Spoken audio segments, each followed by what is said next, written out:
Joining us now is a man who's not only a House freshman, but also newly minted as one of the 50 most beautiful people in the Congress. Democrat Beto O'Rourke of Texas. Good afternoon, sir, and may I congratulate you on your latest accolade.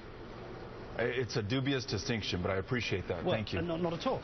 Now, prior to your political career, you were a successful musician. You started your own successful tech business. Was it not more fun to enjoy the adulation of groupies than to be part of a group that is less favourable now than gonorrhea? Well put. But let me say this. I really appreciate the chance to be here, and it is terribly frustrating that we can't fix some of these big issues. I have 22,000 folks in my district who are government employees, so sequestration and the furloughs that they and their families are going through are very real to them. And I feel somewhat impotent going back to them and saying, you know, I voted for a replacement to the sequester. I voted for a budget that replaces the sequester. I signed the discharge petition to try to force this to come to the floor so we could deal with the sequester, and yet none of that has worked. So I really do wish that we had more successfully to report back to our constituency. But having said that, I think we have some small successes.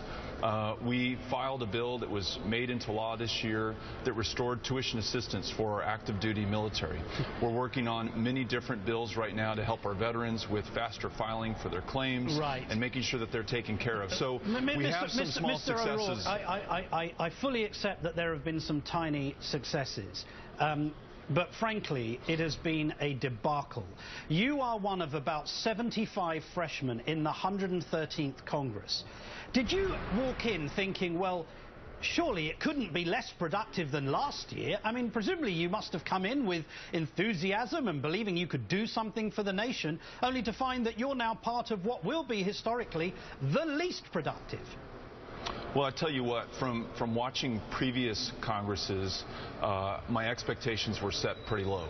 And when you get here as a freshman in the minority party, your expectations are set even lower. Basically, you're told to keep your head down, try to get reelected, and wait till your party's in the majority. But that's just not the way that I approach life and not the way that I would approach a challenge like this one. I want to get something done. And so I'm finding those successes where I can. It is great to hear you say that, sir. Now, you represent El Paso, a city, I imagine, that has a lot vested in passing meaningful immigration reform.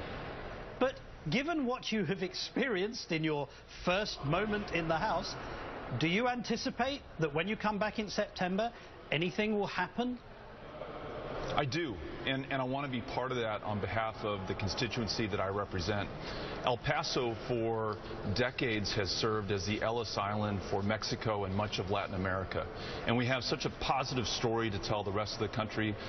Not just about immigration, but what the border has to offer in terms of the millions of jobs that are connected to cross-border trade with Mexico, to the fact that El Paso is the safest city in America 3 years in a row, and that the border, compared to the rest of the country, is far safer.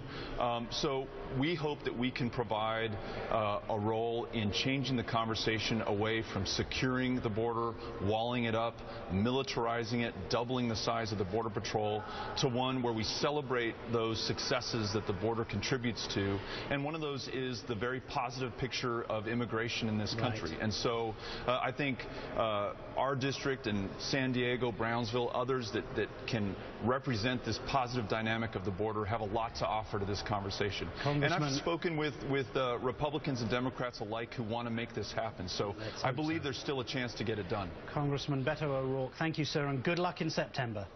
Thank you.